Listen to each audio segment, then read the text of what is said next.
एक गांव गंगाराम में श्वेता और गिरी नाम के भाई बहन रहते थे। वे अनाथ थे और एक दूसरे गांव में आ रहे थे। चलते चलते उनके पैर दर्द करने लगे थे। दीदी, अब मैं और नहीं चल सकता, मेरे पैरों में दर्द हो रहा है, मुझे भूख भी लगी है, मैं अब और नहीं चल सकता। अगर मैं और चला तो मुझे लगता है मैं तो गिरकर बेहोश हो जाऊंगा। मुझे कम से कम पानी तो दे दो ना कहीं से पीने के लिए। उसे इस हालत में देखकर श्वेता को बुरा लगता है। मेरी भी यही हालत है भाई, लेकिन हम क्या कर सकते हैं। कुछ देर और हिम्मत से काम ले लो मेरे भैया, थोड़ा और चले तो दूसरा गांव आ जाएगा, वहां पहुंचने पर कोई तो मदद करेगा हमारी। वो इस तरह कहती है और कुछ दूर तक चलती है। फिर गिरी, दीदी अब मैं और नहीं चल सकता, देखो वहाँ एक पेड़ है ना, हम उसके नीचे कुछ देर सुस्ता लेते हैं, फिर आगे चलेंगे। वो ऐसा कहता है। श्वेता भी मान जाती है। वे उस पेड़ की छाया में लेट गए। वो दोनों इतने थक गए थे कि उनकी गहरी नींद लग गई। काफी देर बाद जब उन दोनों की नींद खुली तो अपने आसपास ढेर सारे पके आमों को देखकर दोनों बच्चे बड़े खुश हुए। दोनों ने अपने हाथों में आम लिए। देखिए ईश्वर की महिमा, हमें भूख से बचाने के लिए इन फलों को नीचे गिरा दिया होगा, इन्हें खाकर हम अपना पेट भरेंगे, है ना? तो दोनों ने आम खाए और फिर चलना शुरू किया। दीदी, अगर हमें एक बार का खाना खाने को भी नहीं मिल रहा तो कल क्या होगा? अगर हमारे मम्मी पापा होते तो हमें इतनी परेशानी नहीं होती ना। तब श्वेता बोली, हाँ भैया, अगर हमारे माता पिता होते तो वे कड़ी मेहनत करते और हमारी हर चीज का ध्यान रखते। भगवान ने उन्हें हमसे छीनकर अन्याय किया। वे दोनों ऐसे ही सोचते हुए जा रहे थे। फिर उन्हें वो गांव दिखाई देता है जहां वे जाना चाहते थे, लेकिन शाम हो चुकी थी और उन्हें सूझ नहीं रहा था कि कहां जाना है। तो वे एक पुराने मंदिर में चले गए और उस रात भूखे पेट सो गए। अगले दिन सुबह दोनों बच्चे अभी भी सो रहे हैं। तभी एक बड़ा सा सांप उनके पास रेंगता हुआ आने लगा। ये देखकर एक बूढ़ा आदमी दौड़ता हुआ आता है और घसीटकर बच्चों को एक तरफ कर देता है। अचानक ऐसा होने से दोनों की नींद खुल गई और उन्होंने सामने से सांप को भागते देखा, जिसे देखकर दोनों डर गए। क्या हुआ था दादाजी? मैंने देखा कि सांप सीधे तुम दोनों की ओर आ रहा था। इस डर से कि वो तुम्हें काट लेगा, मैं डर गया और तुम्हें घसीटकर दूसरी ओर कर दिया। वो सांप मुड़ा और देखो भाग निकला। बहुत बहुत धन्यवाद दादाजी कि आपने हमें बचा लिया सांप के काटने से। ठीक है, लेकिन तुम दोनों कौन हो? तुम यहाँ क्यों सो रहे थे बेटा? उसने पूछा। हमारा कोई नहीं है, हम अनाथ हैं, पता नहीं कहाँ जाए, इसलिए हम यहाँ ठहर गए। उसके ऐसे कहने पर दादाजी बोले, लेकिन तुम्हारा गांव कहाँ है जहाँ तुम्हारे माँ बाप रहते हैं? हाँ, हम पास के एक गांव में रहते थे।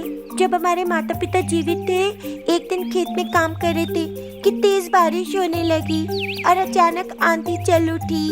उन पर बिजली गिर पड़ी और वे वहीं जलकर राख हो गए। हमारे किसी रिश्तेदार ने हमारी सुध नहीं ली, इसलिए हमने सोचा कि कुछ काम करें। वो बात खत्म करती है। रो मत बच्चों, आज से मेरे साथ रहो। चलो घर चलते हैं, मैं तुम्हें साथ ले जाऊंगा। उन्होंने ऐसा कहा तो बच्चे उसका आभार मानते हैं और दादाजी के साथ हो लेते हैं। लेकिन घर में और कोई नहीं होता। दादाजी, यहाँ पे कोई क्यों नहीं है?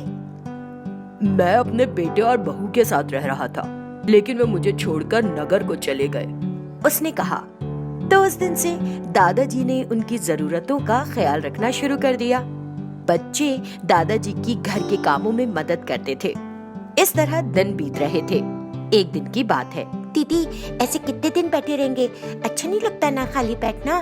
क्या अच्छा नहीं होगा अगर हम काम करें और पैसा कमाएं और इसे अपने दादाजी को दें? इस तरह हम उनकी सहायता कर सकते हैं। हाँ, मैं भी यही सोच रही थी गिरी भैया, लेकिन हम क्या काम कर सकते हैं? घर में एक पुराना मछली पकड़ने का जाल है। इस गांव में एक सरोवर है, अगर हम वहाँ जाकर मछली पकड़कर बेचें तो पैसे कमा सकते हैं, उसने ऐसा कहा। हाँ, ये तो अच्छी बात होगी, तो चलो मछली पकड़ना शुरू करते हैं। वे चारा लेते हैं और भी जरूरी सामान और मछली पकड़ने के लिए निकल जाते हैं।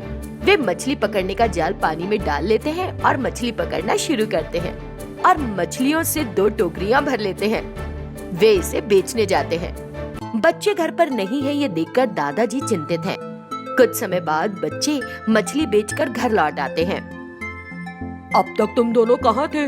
मैं बहुत देर से तुम्हारा इंतजार कर रहा था। तुम्हारे हाथ में टोकरी में क्या है? हाँ बोलो बेटा। हम दोनों पास की एक झील में मछली पकड़ने गए थे दादाजी। हमने मछलियाँ बेची और कुछ पैसे भी कमाए। ले दादाजी, ये घर के खर्चे में काम आएंगे। वे उसे कुछ पैसे देते हैं। ये देखकर दादाजी, मुझे तुम दोनों पर बहुत गर्व हो रहा है। इस छोटी सी उम्र में तुमको ये ख्याल आया? यदि तुम कड़ी मेहनत करना सीखो तो निश्चित रूप से तुम जो चाहते हो जिंदगी में हासिल कर सकते हो, है ना बेटा? दादाजी ने बच्चों का हौसला बढ़ाया। फिर वे रोज मछली पकड़ने जाने लगे और उन्हें बेचकर पैसा कमाने लगे। ये कृष्णापुर नामक गांव है। इस गांव में वसंता नाम की एक महिला रहती है। वो अपने पति रमेश और उसकी सौतेली बेटी शांति के साथ रह रही थी, लेकिन वो शांति को जरा भी पसंद नहीं करती थी।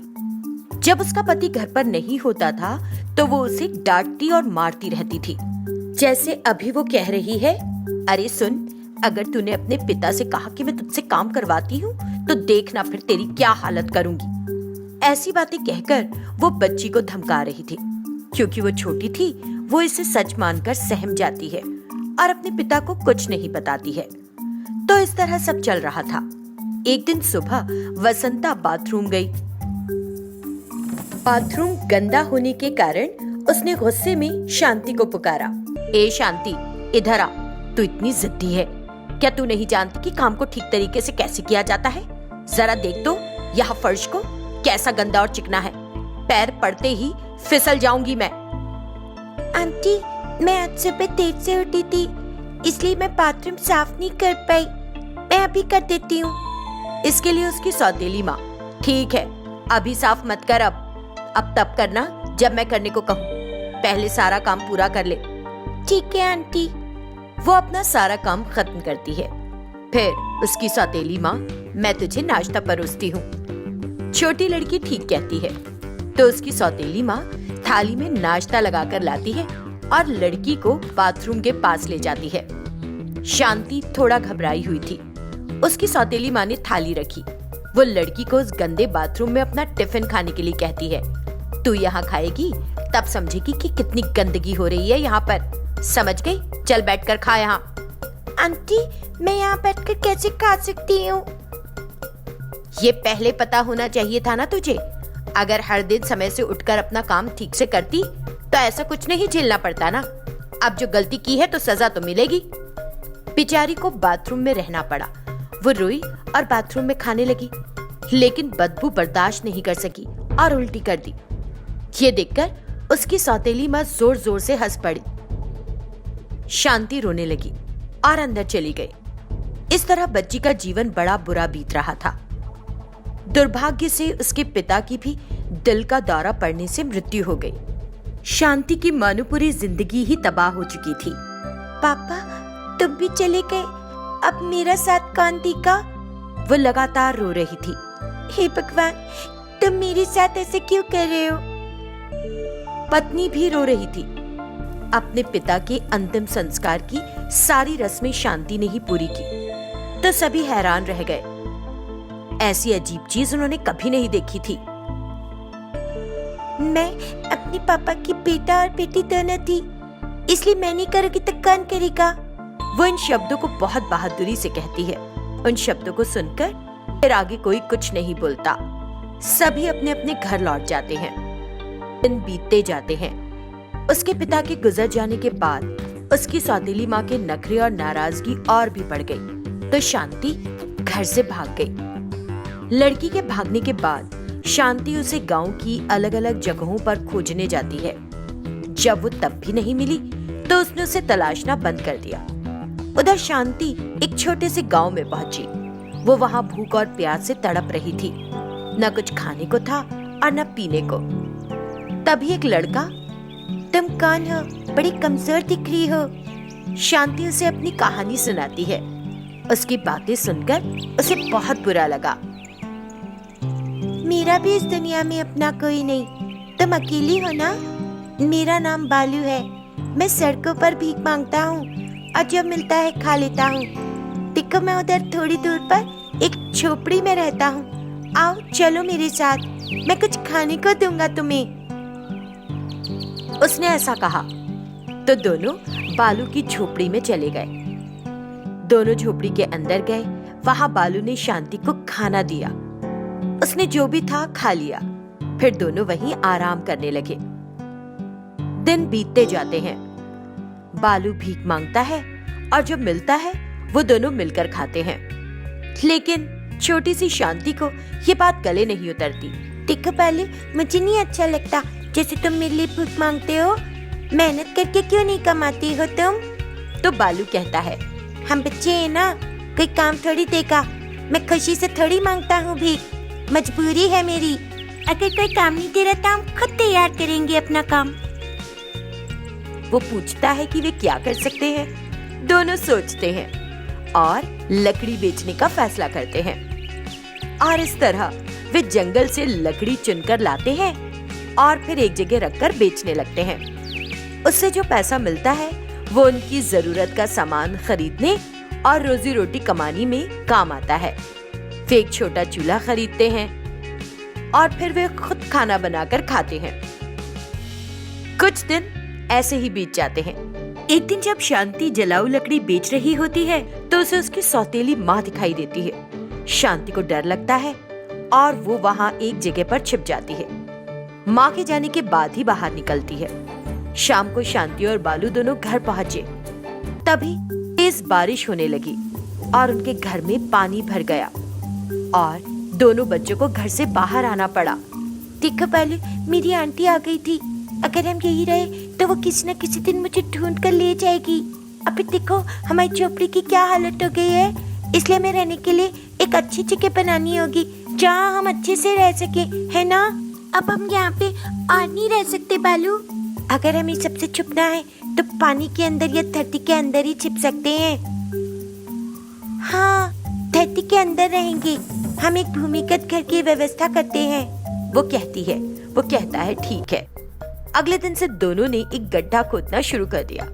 बाद में उन्होंने वहाँ बांस की डंडियां लगाई। तो इस तरह से वे एक हफ्ते के भीतर एक अच्छा घर बना लेते हैं। वो घर बहुत सुंदर बनता है। तब बालू कहता है, शांति, तुम तो बहुत ही समझदार हो, इसलिए बेवजह खुद को बर्बाद न करो।